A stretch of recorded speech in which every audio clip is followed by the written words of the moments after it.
Yo, it's definitely the Cloud Chaser TV, man. We back up in this thing again, you dig? Hey, man, we got a special guest online, man. You know what I'm saying? We definitely appreciate this blessing. Hey, shout out Brazy K, man, at Wrong Kind East Podcast, you dig? Hey, Puma, Right. can you introduce What up, yourself, man? Well, Let them know where they can follow you at, brother. yeah, I'm Just in case they don't know. well, everybody's super awesome friend Puma, you know what I'm saying? From VH1's Black Ink crew. May have also seen me on WeTV's Marriage Boot Camp or MTV's Ridiculousness. I've been outside, you know what I'm saying? Yeah, getting them You're checks, super right? awesome friend. My man's getting them checks. You know what I mean? Staying alive. I'm trying to get staying like you, alive, staying alive. You feel me? Put in a good word for man, me. we all gonna get there. I got you, my brother. You doing all right already, man. Like, look, man, let's right get to already. it though, man. We gonna take them a little bit back, man. Let's go to like, I don't know if they heard it before. I haven't, but like take me to like your history, man. Like when you was like 12, 13, 14, like you was ball playing or like who was Puma? What you was doing? Well, it's funny. I was friends with my good friend Brazy back then. You know what I mean? Because he was living in the Bronx. You know what I'm saying? I'm a Bronx kid. Live like in the gutter like every other Bronx kid. You know what I'm saying? Got caught boosting, stealing, whatever. You know what I'm saying? Whatever you had to do to make it happen. You know what I'm saying? We used to do. And one day I went into a tattoo shop.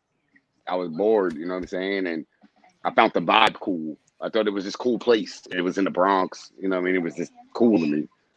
And I took a liking to that. It was that in music. I was really into like music producing. I wanted to make beats. And I just was around that. You know what I'm saying? When you're in the Bronx and you really got too much to do, finding some shit to do, you want to get into it. You know what I mean? Especially compared to what everybody else was doing back then. I would have probably been dead or in jail. You know what I'm saying? Which I was definitely got locked up before, but it could have been worse if I would have just kept going in one direction, you know? Yeah, so like how was it like did you just go to school like with like, understand like you said Brazy K and salute Brazy K, man. Like I said, at the Wrong Kind East Podcast, you feel me? But like when it comes to Puma though, like did you have like was it any gang influence? Like yeah, of course. I mean, of course, I'm from the Bronx, and like when you're in the Bronx, it's different because I know on the West Coast you guys got like Mexicans, right? Like heavy over there. Over here on this side, we got Puerto Ricans and Dominicans. So when you're living in the Bronx, you're living with nothing but Puerto Ricans, Dominicans, and blacks. And we're all together. There's no getting around it. So, you know what I mean? You got the Bloods. You know what I mean? You got the Crips. Then you got what they call the Yentas and this and that. Like, it was just so much. How did you navigate? How did you navigate? I was funny and cool. I was everybody's super awesome friend. You know what I'm saying? Yeah. Like, I didn't choose sides, but at the same time, everybody knew like, oh, nah, Puma's cool. Like, he smoke weed. He fuck with the girls. Right. He be in that tattoo shop. Like, if you want to get tattooed, yo, go fuck with Puma. He can line it up. Especially because we were young. So I used to get us 16 years old. I was helping kids get tattoos. You know what I'm saying? So, like, I didn't get into that. I was into it, but I wasn't into it, if it makes sense. You know what I'm saying? Like, I think I was just my own individual. So I just, like, chilled with everybody. No, for sure. You know I got you. So, like, now, you know what I'm saying? You, like, 18, 19 years old. You know what I'm saying? What's going on now? Like, who are you? By then, 18, 19, I'm going to say I'm just trying to survive. You know what I'm saying? Like, that's around the time when, you're done with high school and you got to figure it out. And I wasn't into school. I'm not one of that. Everybody who like meets me thinks I'm like some super educated. Oh my God, you must have went to college. No, I never was into school. Like I tried to do the school thing. It wasn't for me. So I just was working. You know what I'm saying? I worked in music stores. I worked in the Virgin Mega store because I wanted to make beats. Like my mission was to make hip hop. Like I loved hip hop so much. So I just wanted to make beats and be like Swizz and Pharrell, like So I used to work in music stores and sell music and talk about music all day and smoke weed and talk about music. And I would steal CDs from these stores and bring them back to the hood and give them to all my friends and shit. You know what I'm saying? Oh, dope. Dope. So that's when And you started to love cannabis, right? yeah, man, like yeah, you know what I'm saying? You realize like the level of the stress reliever, the chilling of people, how it brought people together. That's when I think the first real thought about weed was to me, like the amount of different random people I would meet, you know? Mm-hmm. Yeah, And no, then dope. also, and then, you know, also being a Bronx kid, and you realize weed and what it can do, you know, you started making your little moves in the game, you know what I'm talking about?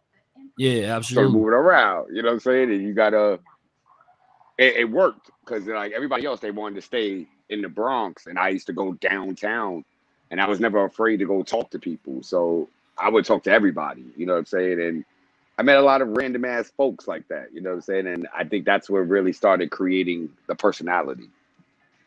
How did you meet Ceasar from you know, the Black Ink, the show? You know, Caesar. Me and C's knew each other around 18, 19. Mm-hmm. Me, C's, oh shit.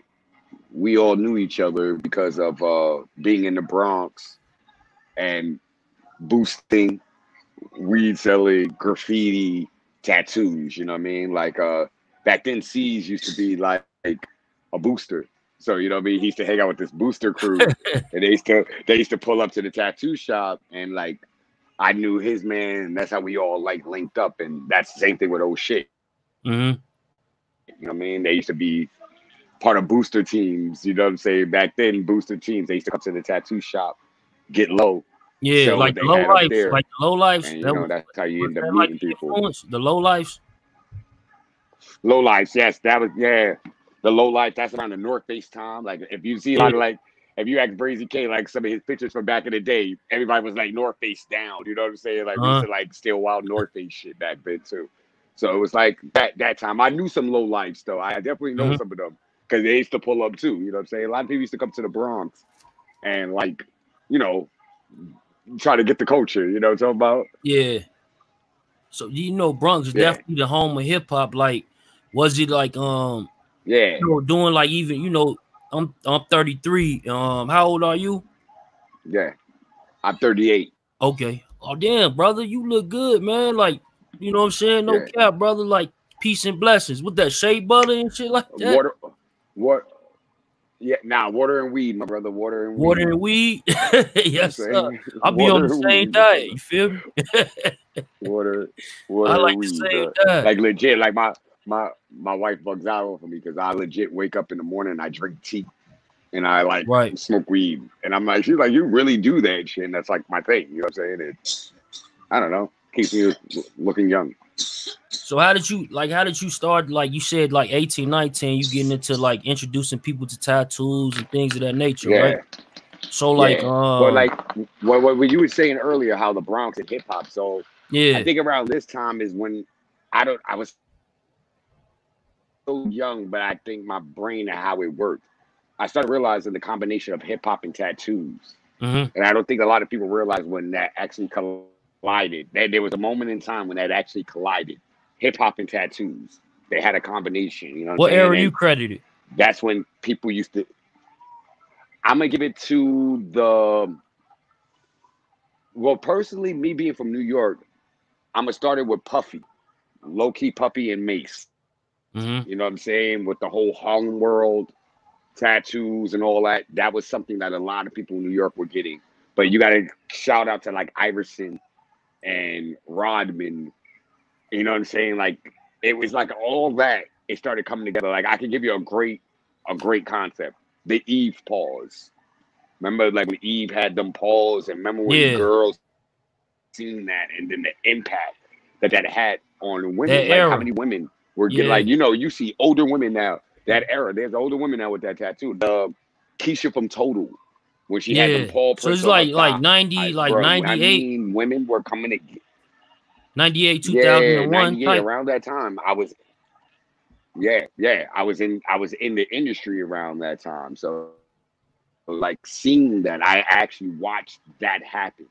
And when you seen that happen, that's where the thought process of the Black ink came into play because there was a group of people, Ceasar, a group of other people, all the Black artists. We all knew each other. It was like, let's open up a shop in Harlem, like Black tattoos, catered to Black people. You know what I mean? And it's really dope for where that went. You know what I'm saying? Like the people who was coming there, like we had the ASAP kids when they were kids. They were coming to get tattooed there. You know what I'm saying? And it's like watching it all happen, watching what Harlem became from that. You know what I'm saying? Watching just everything. Like that's my thing. A lot of people credit me for whatever, but I'm a watcher. I love seeing somebody be this and they become that. That shit is dope as fuck to me, bro. It's like amazing. Like, cause I know some people from the bottom. I went to high school with a kid named Buddha the Future. Buddha the Future is maybe one of the biggest hip hop producers out right now. Right. Produced for everybody. And me and this kid went to high school together. You know what I mean? Like with Brazy. You know what I'm saying? And that's 183rd history, like, right? 183rd. Yeah. Right there. Yeah, bro. And it, like shit like that. It's surreal. Because if you are from around there, it's, you know what I mean? Some people didn't make it out. A lot of people ain't make it out. So if you achieve that goal and were able to become something, it's fucking amazing, bro. It's simply amazing. No, for sure. For sure. So like let me go into like so that now, you know what I'm saying, you into this culture, you know what I'm saying, a lot of this culture behind you at this point because it's in you, right? So like again, how do you still navigate now? You know what I'm saying, you going into your 20s, you know what I'm saying, like you like 25, like what's going on? Like you still like is you know you doing like the shop thing or what? I think I'm doing all right. So we're doing the shop thing, and then I got into the culture still in me. Excuse me, my fault. I gotta make sure I charge my phone up. Don't want this to die. Light might get a little dark. Hold on 1 second. So the thing about that is like the culture is behind me around this time now. So not only am I doing the shop thing, I'm hosting underground hip hop shows. You know what I'm saying? I'm going downtown in Lower Manhattan. I'm taking kids from uptown and I'm bringing them downtown with me. We're going to go to these events and we're going to go to these corporate parties and we're going to network. We're going to mingle with these people. And I remember when we used to do it, people used to be like, yo, these kids are crazy. Like, because we used to be in parties that we have no clue being in. How the fuck did you guys get in here? We used to sneak in. But you'd be surprised at who's in these parties. And you start talking to these people and they're looking at you with your hair, how you talk and your style. Next thing you know, you're in these people's office and you're pitching them ideas. You know what I mean? So now I'm getting into corporate America, but I'm being myself. You know what I'm saying? And I think that a lot of people, I think it was the concept of being a hustler from the Bronx that took the fear factor of talking to people out of it. So when you go into these offices and you're like pitching these ideas, some people be so scared. That's a big, because they're like, oh my God, they're gonna shoot me down. But me, I had my life on the line at one point, and you know what I'm saying, putting my life on the line in the streets. You know what I'm saying? So if I can do that, I can walk into some fucking office and tell somebody, hey, X, Y, and Z. You know what I'm saying? And I think that people have to really take that fear factor out of their brain. You know what I mean? I think that once you take that out, sky's the limit. I feel like people can do anything. It's fear. Fear is like one of the biggest holdbacks to people. No, for sure. For sure. So like you got that fit, you know, you got that fit. So now you in the corporate world. Like when is it when you know what I'm saying, you know, they approach you because it's been years that y'all been on TV. So now you going into what, like your third? I'm gonna say they approached us the first time in the 25 time. They came around and somebody tried to pitch it to like another network, and it didn't really work out. They were different people, same concept, but different people were working there at the time. It just, that wasn't it. Then somebody else came. I'm gonna say maybe about 3-4 years later. So I'm gonna say I'm probably 27, 28. And they came around, and you know, you're listening, but you're still conducting your day to day. You know what I'm saying? Then we got caught into it. Like, all right, fuck it, let's do it. And it ended up working. You know what I'm saying? And like, at first we didn't believe it. like, I'll be honest, we thought we were gonna get canceled in the first season. Y'all actually No thought bullshit. If you ask any one of us, like the first, bro, when you're going into these offices and you're seeing Jenny McCarthy has her own talk show before you, and you're looking at the Mob Wives and loving hip hop, and it is like you're a group of niggas from the Bronx and Harlem. Okay, like, you know what I'm saying? You're like, all right, whatever. They're probably gonna see us smoking weed and cursing, and they're gonna kick us off. You know what I'm saying? Like, who's going to watch us on TV? And right. now we're 8 seasons in, and you're like, holy shit, that shit actually worked. You know what I mean? Like, people actually dig the show. Yeah, that shit is damn 8 seasons in. So it's like, so Yeah.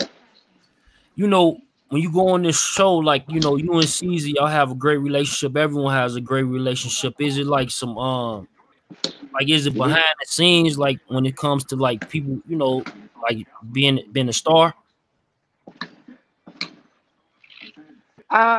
It's a, you know what it is. I'm gonna be so honest. As I'm older now and I really think about it, it's like the stress of doing it. Like, I don't think that people really understand the concept of the stress of actually doing a TV show. You know what I'm saying? Like, Right. to actually have to have these cameras in your face, getting up, dealing with that. When you get out, you have people running up on you, want to take pictures, and dealing with all that. A lot of times, and especially like we didn't know how to do this. You don't have nobody teaches you how to be famous. There's no famous school. Right. You know what I'm saying? True. There's no school for fame. So when you're like looking at all this shit, it's all coming at you so fast. You're getting money that you're not used to. You're getting legal money you're not used to. You know what I'm saying? Life is working out differently. Sometimes your own ego gets in the way, your own pride, your own, it's about me. You know what I'm saying? And like, I can take a total blame sometimes. Like, as much as everybody's like, oh, was it Ceasar? Was it you? I'm to the point in my age now, in my life, and how I think that it was more my fault probably than anybody's. I probably should have known better. Oh, for sure, for sure. Yeah. No, for sure. So, like, you know, y'all end up getting that relationship back, and now, you know, like you said, what season you guys on again? 8. So now you Well, get that relationship. We're going into the 9th now. Okay, so you're going into the 9th. Okay, got you. So, like, what's going on the season now? Is it on airwaves? Well, they're airing Chicago coming up, and then we're in the Rona. You know what I'm saying? We've been doing stuff from home. You know what I mean? Hopefully everybody gets to see that. You know what I mean? Just dealing with Rona, dealing with what we have to go through as having shops that are not open. You know what I'm saying? Being a teacher at home. You got kids yourself, my brother? You got kids? Yes, sir. 4. No kids? 4. You got kids. All right, so 4. So you've been teaching at home too, then. Right. You know what I'm saying? Like, so it's like all that, you know what I mean? It's, you know, the life. So trying to see if they show that, if they do, if they don't. But we got to just wait for all this Rona stuff to end. So, like, how was the effects? Like, you talk about, you know, the Rona, but like, how was the effect? Because it really hit New York, and that's y'all home base. You know what I mean? So, like, yeah. I mean, right. it was a major. You know what I mean? I'm glad that our shop survived, but you know, now we're reopening. You know what I mean? I hope you guys are ready on the West Coast, because you guys are next. You know what I'm saying? Y'all about to deal with what we dealt with. They're about to have y'all on lockdown soon, man, because it's getting bad. You know what I'm saying? So just like, the main thing is about safety. You know what I mean? Like, I just had a group of people in my shop recently, and I was nervous than a motherfucker. I ain't gonna hold you. You know what I'm saying? Like, I've been in some horrible situations, and I've never been so nervous in my life. You know what I mean? Because you just don't know. That shit is a silent killer. You know what I mean? It's like somebody running around with an invisible fucking AR-15. Yeah. And they can shoot up the whole fucking they can shoot up the whole spot. So, you know. No, you try to be safe. 100%. Yeah, you're 100% right. And it's like, we definitely need to learn from what y'all had going on over there. Like, right now, it's hot on the West Coast. So, you know, that heat, they say it may be killing a little bit of it, but you know, yeah, man. Y'all rates, they keep saying y'all rates are going up, and it's like, what it is that all the hot spots. So everywhere where it was hot, where there were pools, that's where everybody went to. So now, you know, it's hot. Everybody's disappeared from them, and they left y'all with the bullshit. You know what I'm saying? Yeah. They ask you in the comments. They in the comments. They say, "Do you have any West Indy?" You didn't know it's so fucked up. I have never met my pops. Ain't that a bitch? Deep. Deep. Ain't that a bitch? Yeah, I know. So probably. Yeah. Probably. I know what you mean. Yeah. Know what you mean. Real shit. You know, like I said, from the bottom. You know what I mean? I'm like everybody else. Ain't nothing special about me, man. So like you know, like even like, before I even go where I was about to go, like you just said with the father, you know, who was your type of, like, when you growing up, no father around, and you say he's completely absent, correct? Yeah. So like, who's your influence? Like, you got OGs around, or Yeah. I mean, me personally, like, I had one of my closest friends, his father was like, maybe like, you know, the dad to you want to be like, you know what I'm saying? He had the house in upstate in a nice suburban area, you know what I mean? Would take the kids fishing. Like, he used to take us fishing, bro. Like, he was that black dad, like the super great black dad. That's who he was, bro. So like, he was like the first person that I really was my influence. And then I had an uncle who really was like good, you know what I'm saying? Yeah. Like, you know what I'm saying? Like, it's like you have male figures in your life that you see and you take a piece of it. And then, like I said, I'm from the Bronx, bro. So going around, you had every OG, every pimp, this person, that person, you know what I mean? You take a little bit of everything. And I think that's what some people fail to like do, is take a little bit of everything, like learn from each part and then go from there. You know what I'm saying? Don't try to be like one person. Create your own. Take a little bit of ingredients from everything that you like. No doubt, man, no doubt. Yeah. And you know, like, so what's going on now? You know what I'm saying? Moving forward, like, you know, with the injustice when it comes to the black people, right? You know, I'm black, you black, and you know, just your point of view, like, how do you feel about the Black Lives Matter movement? I mean, shit, I'm black and my life matters, so that's always a statement. My main shit is just for people to be aware of who they're listening to. You know what I'm saying? And who they're following. You know what I mean? It's a lot of false prophets, a lot of people with fake accounts, a lot of conspiracy theories, and a lot of people need to just be aware of what they're actually listening to and get actual facts. You know what I'm saying? But yeah, man, they need to defund the police. And I mean, like, defunding the police basically means taking that. All right, I'll put it like this. I don't know if they had it on the West Coast, but I know it definitely was a thing on the East Coast. Remember the PAL? Did y'all have the PAL out there on the West Coast? I don't know. I don't know. All right, so the PAL was like, it was like a police basketball league, basically. It was like a place for kids to play basketball. And they had a whole league, a tournament, a whole thing. I remember this as a kid in New York. The PAL was a thing. Yeah. See, I'm from Chicago. In Chicago, we didn't have nothing like that though in Chicago. But see, that case in point. But yet the police have millions and billions of dollars. You know what I mean? It's taking some of that money and actually building projects that people can do and relate to. You know what I mean? And having social workers help people who are mentally ill. Like, having cops with guns go deal with a mentally ill person is not the smartest thing in the planet. You know what I'm saying? Absolutely. Some people, and I think that's where a lot of things happen at. You know what I'm saying? And you think classification though, is it like, so let me, because that just came to my mind when you said that, is like a lot of times they had it on the file, like classification, when, you know what I'm saying, on certain individuals, especially if they live inside that neighborhood, it's probably an ongoing issue with them, right?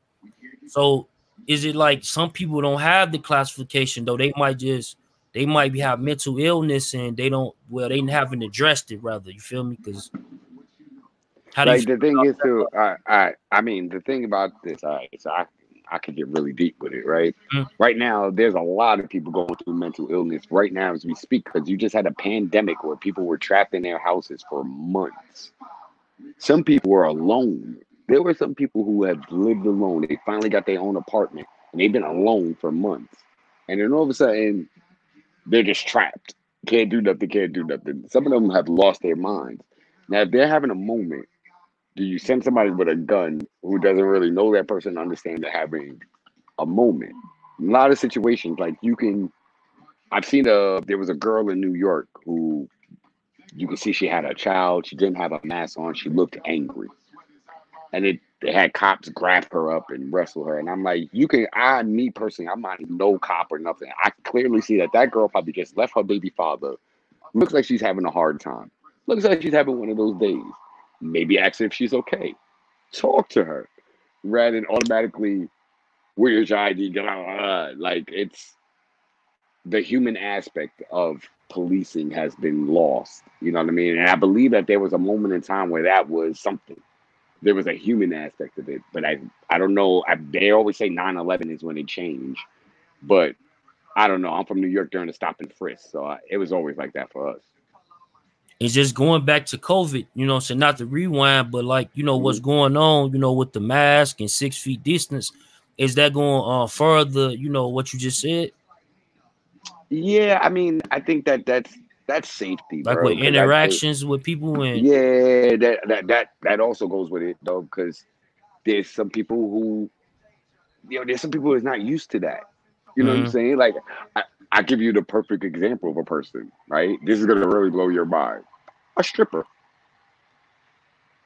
A stripper has been dealing with human interactions for years. There could be somebody who's been stripping for 5 years, right? Her last 5 years have been nothing but human interactions. Y'all stopped that for 3 months straight.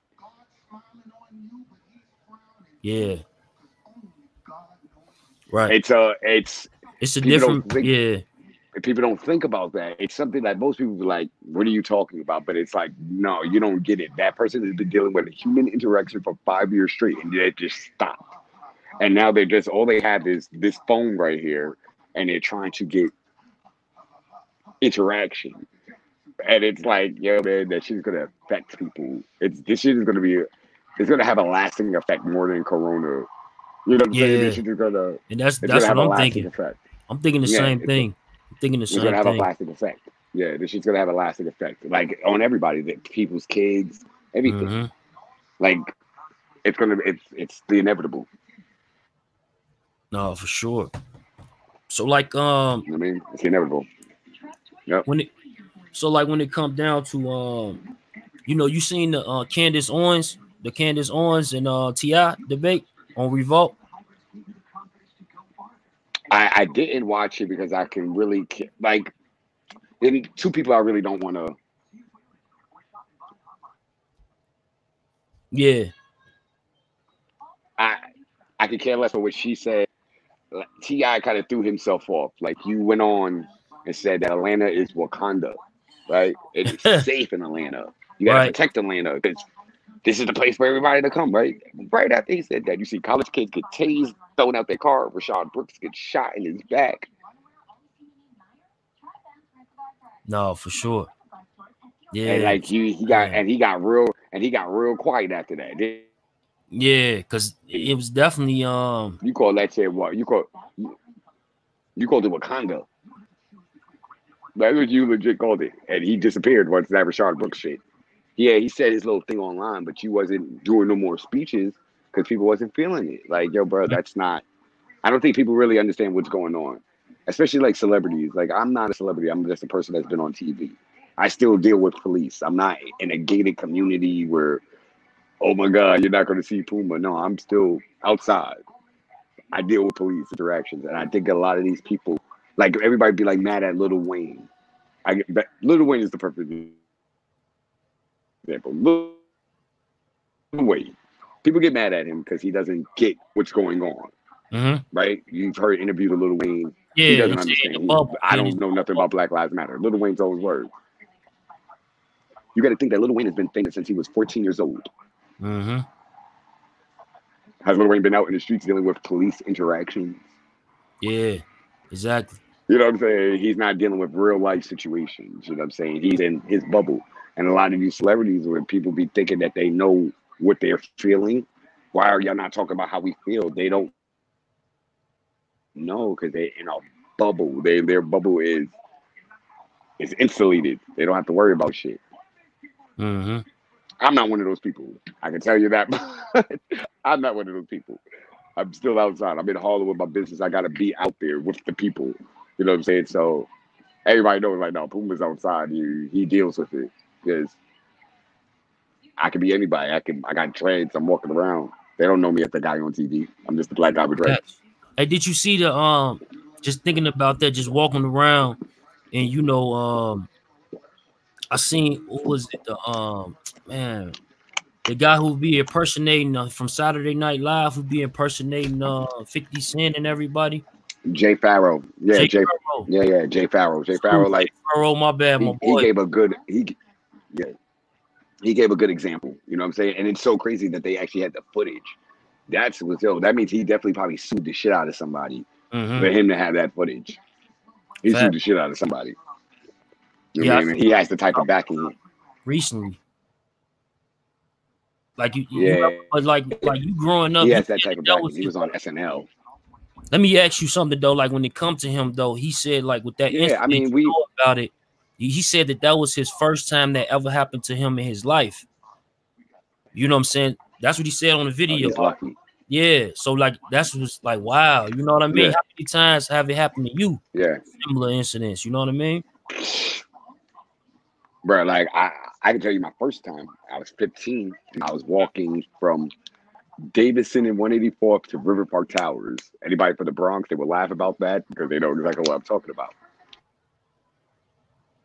And as I'm walking down the block, big flashlight on me, guys come jump out of an Impala, throw me on the wall, grab me all up. And that was my first time. Far from many. You know what I'm saying? Like, I grew up in the Bronx, bro. Like, the Bronx is maybe one of the worst of the worst. If you ever heard of Khalid Browder, you heard that story, Khalid Browder, the kid that committed suicide. No, I didn't hear that. I didn't hear that. Incarcerated. Oh, yeah? He's from the Bronx. It's a great documentary. Great documentary. Look it up. Jay-Z produced it. It's called Khalid Browder. Oh, yeah, I seen that. Bronx. Yeah, I seen the you know. Yeah, it was a wrong arrest and everything, and they put him through the system, and they never even charged him. They just kept him, and once he finally got out, he had a mental break, killed himself. You know what I'm saying? And that's just a part of the Bronx living. You know what I'm saying? Like to this day, right? I give you on TV, Puma, famous Puma now. Cops come to my shop, and you know, I have a little situation, so they kick everybody out. The people start screaming, "Fuck the police." They ask to see my ID. I have warrants, and they say, "Oh, you got warrants in the Bronx." And I'm looking at these people like they're fucking batshit crazy. I'm like, I don't think I would be on television. And like, I think like these people who did a background check on me if I had warrants. Right. But that's what the Bronx is. The Bronx will always bring you back. I was in Manhattan, and they brought me to the Bronx. You know what I'm saying? I've been arrested many times, many times. You know what I mean? I've had cops take money from me. I've been in Rikers Island. I've been arrested a few times. You know what I'm saying? So that's why I truly understand. You know what I mean? No, for sure. So you say you've been to Rikers Island before times. I go to the like, next. I can't even. Yeah. What was it like? What was that experience on Rikers Island? Been there, done that. Like what's the name said? Like ASAP Rocky and them. They said they met somebody like famous. You when you go to Rikers Island, you meet somebody famous, man. Nah, I didn't meet nobody famous, but I'm gonna tell you what the thing about Rikers that what I took from it. It's a mental. Like I'm all about the mental. Like I think about everything. So the thing about Rikers is right next to our airport. Right next to our airport. So all you hear all day, all night is planes flying over. Ain't that a mental break? Yeah, absolutely. Yeah. I can imagine. Yeah. Yeah. You know what I'm saying? Like I remember the first night, I was like, that's weird. And then when you kept hearing it, I'm like, oh, that's all night long. Up. Oh, every day, all day. You're hearing these flights. Crazy. Yeah. That's crazy. That's the type of stuff that it's like they wanna rehabilitate, but then they put you in positions where you're gonna break. And even some that's people even don't have mental illness, but then they become subject to it. They become, you know. And that's when the Khalif Browder thing. I really hope you watch that. Like when you get a moment, really like look for that. You know what I'm saying? And watch that Khalif Browder thing. No, I Exactly what you definitely gotta said. watch that. Yeah, exactly what you just said. That's what it was. You know what I'm saying? People who don't have it, you end up getting it. Yeah, and that's like what. So what do you think? Like, you know, I know you married to a black woman, correct? Yes, sir. Yes, sir. So like, how do you feel about like black women and you know, like what's going on? Some people might say that you know, we not holding the black woman down as much as we should be, you know, the black man. Like, how do you feel about that? Like when you hear people say that, I'm sure you heard it before. I feel like most of the time I think that's just one group of women. Because I know a whole bunch of other black women who black men are kings. They are to be adored, and they have men and they have women. Like I had recently got into something with a woman about this, but she doesn't have a man. Mm-hmm. Okay, yeah, she didn't have a man. So it was just a little different, you know what I mean? Like she said something like the black man is the biggest threat to women. And I took full offense to that, you know what I'm saying? Because I protect mine. And anybody who knows me, I keep women around me, not my wife, like female friends. And they'll be like, nah, Puma's like overprotective. Other males that are around me are protective of women.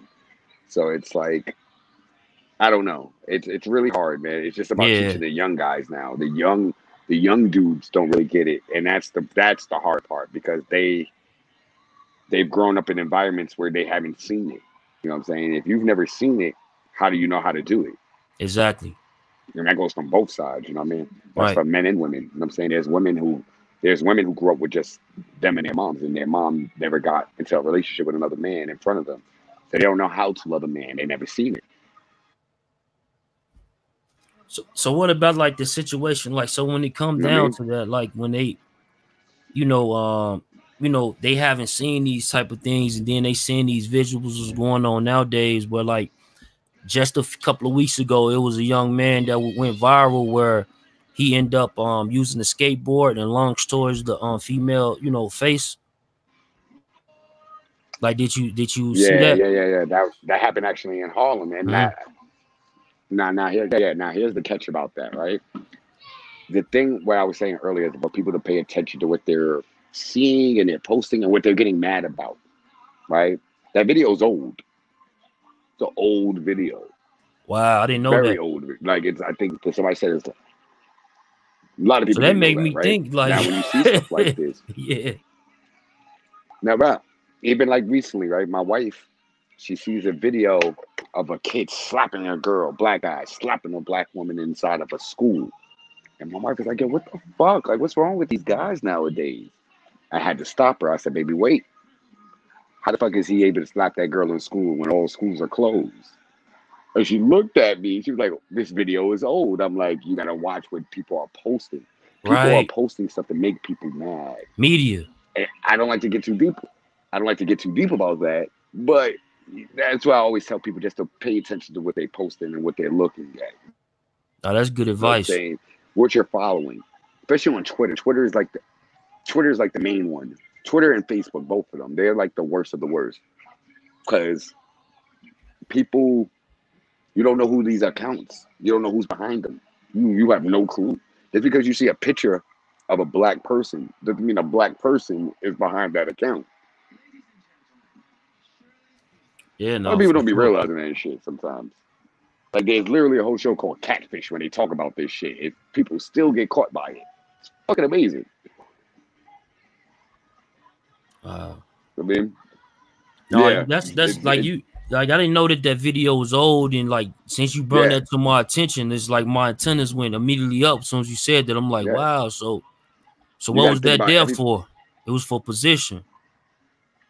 And it's like that's when I was making this comment the other day. It's like it's so ill. Black Lives Matter. You see how we started about Black Lives Matter, right? Mm-hmm. And you see how powerful that was the first few weeks. That shit was powerful than a motherfucker. You just see humans together, no issues. Humans all on the same path, same war path, same thought process. Then it switched really, really quick, right? It went from black trans lives matter. Black men are abusing black trans women. I remember and that. Then it was like, and then left field. So then all of a sudden, it went became back. some friction. Mm-hmm. Then all of a sudden, you've seen videos of the black women and black men fighting. Guy throwing a girl in the garbage can. All these videos just started circulating a lot. The friction starts again. Now, have you been seeing people talking about Black Lives Matter as much as that was in them first 2 weeks? All right. Yeah, because you're right. Yeah, it's interesting. Divide and conquer. Divide and conquer. Divide and conquer, bro. It's like simple warfare. Like I think that to people don't be realizing something should be so simple. It'd be right in front of you, but they don't see it. You know what I'm saying? It's like right there. Divide and conquer. And it worked. It legit worked. No, for sure. That's the craziest part about it. So like with the cannabis, you got the cannabis going on. Is that like a business? That's you doing the cannabis business, and can you tell them about that? How you got involved in that? Well, oh shit. Well, one, that was one of my first things. I have IUFONY. It was like a lifestyle brand that me and my friends started. You know what I mean? Like we were smokers and we wanted to have something. You know what I mean? Something else. And then we watched what they called the green rush, you know what I mean? When weed became legal and all this. And now it's trying to be black, get into that industry legally and do it right. And that's not as easy as what people think. You know what I'm saying? You really got to build that shit right. And you got to have the capital. You know what I mean? Because these people, they want to see all this paperwork. They want to know how you got your money. You got to have a large amount of money. Like you think that you got it. You can't use banks in the beginning, like correct? You can't really use banks in the beginning. They want to see they want to see your own personal gain, and then you can't use banks. But now they're starting to change that now. They're trying to change some laws because there's too many people, bro. There's way too many people that are making way too much money, and they want to tax it. You know what I mean? They want to tax it. So.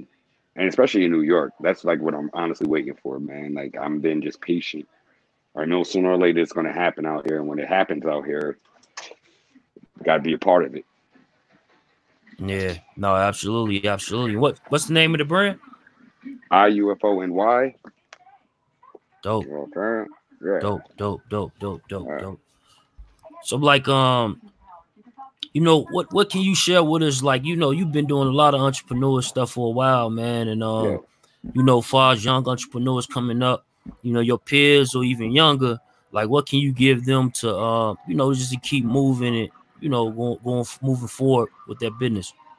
Well, the first thing is manifestation. You know what I mean? I know mad people keep hearing that same word over and over again. You've heard a lot of entrepreneurs say that word to you. Manifestation. You got to really truly believe in it and want it. Put it out there to the planet. You know what I'm saying? Like if you really want to put it out there, throw it out there. It almost sounds crazy in its own way. You know what I'm saying? You got to really believe in it. You know what I'm saying? Really, truly, truly believe in it. And then once you get what you want, get a lawyer. Remember Puma told you that. Yeah. Facts. Entertainment lawyer. There's a difference between a law defense lawyer, a nigga that can get you out of jail, and a nigga that can get your contracts done right. Two different niggas. You know what I'm saying? So make sure you get your lawyer right, believe in yourself, and just stay true to yourself, man. You know what I mean? That's the main thing. Oh, absolutely, man. That's some good advice right there, man. I appreciate that. Yeah. Let me ask you, like, I know you managed one of the Black Ink shops, correct? Well, I used to. I kind of got like, you know, little pieces in it now, little points. Okay. Because they asked you a question. I got Monique Hill, salute, fam. Exum is the Black Ink coming to the West. Is it gonna go to the West? Man, listen, you know what's so funny? I actually just talked to Ceasar like a day ago about this. Like, I personally want to come to LA. I fucking love the West Coast.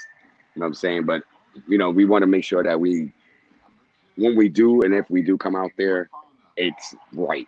You know what I'm saying? Mm-hmm. It's not done in a way that people who've been out there feel disrespected. We want it to be a place for people from LA. We don't want to feel like we're New Yorkers coming to LA. We want to build a shop for people in LA. But the people, the kid, Black in Compton, they have a shop out in Compton. Mm-hmm. Shout out to I Am Compton. You know what I mean? Shout that kid out. He's definitely doing his thing out there. I think I seen that like they had to go through the motions of getting the OGs involved and all that, right? Yeah. But you know, their actual shop, they actually have a business out on the West Coast. So, you know what I mean? Shout out to him. He's doing his thing, you know what I'm saying? Like, definitely support Black businesses, you know what I'm talking about? No, absolutely. They say come to Oakland and San Francisco.